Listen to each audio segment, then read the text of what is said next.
മറ്റൊരു പ്രധാനപ്പെട്ട വാർത്തയാണ് തൃശ്ശൂരിൽ നിന്നും. തൃശ്ശൂർ എടക്കളത്തൂരിൽ മകന്റെ വെട്ടേറ്റ് അമ്മ മരിച്ചു. 68 വയസ്സുകാരി ചന്ദ്രമതിയാണ് കൊല്ലപ്പെട്ടത്.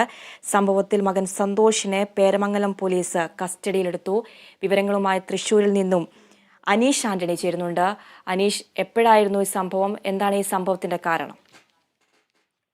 ആതിര, ഇന്നലെ രാത്രി 8 മണിയോടെ ആയിരുന്നു ഇത്തരത്തിലൊരു സംഭവം ഉണ്ടായത്. കുടുംബ വഴക്കിനിടെ മകൻ വെട്ടുകത്തി ഉപയോഗിച്ച് അമ്മയെ വെട്ടുകയായിരുന്നു. എടക്കളത്തൂർ സ്വദേശി ചന്ദ്രമതി, 68 വയസ്സുള്ള ചന്ദ്രമതിയാണ് സംഭവത്തിൽ മരിച്ചത്. എടക്കളത്തൂരിലെ വാടക വീട്ടിലാണ് ഇത്തരത്തിലൊരു അക്രമം ഉണ്ടായത്. ഈ മകനും അമ്മയും മാത്രമായിരുന്നു ഈ വീട്ടിൽ താമസിച്ചിരുന്നത്. ഈ വെട്ടിയ ശേഷം മകൻ സന്തോഷ് തന്നെയാണ് വിവരം പേരാമംഗലം പോലീസിനെ വിളിച്ചറിയിച്ചത്. ഈ വിവരത്തിന്റെ അടിസ്ഥാനത്തിൽ പേരാമംഗലം പോലീസ് സ്ഥലത്തെത്തിയപ്പോൾ ആ വെട്ടുകൊണ്ട് രക്തത്തിൽ കുളിച്ചു കിടക്കുകയായിരുന്നു ചന്ദ്രമതി.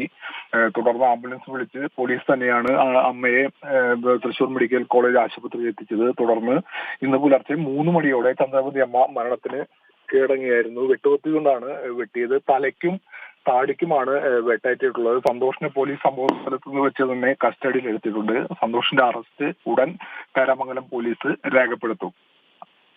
ആതിര. ശരി അനീഷ്, തൃശ്ശൂർ എടക്കളത്തൂരിൽ മകന്റെ വെട്ടേറ്റ് അമ്മ മരിച്ചു. 68 വയസ്സുകാരി ചന്ദ്രമതിയാണ് കൊല്ലപ്പെട്ടത്.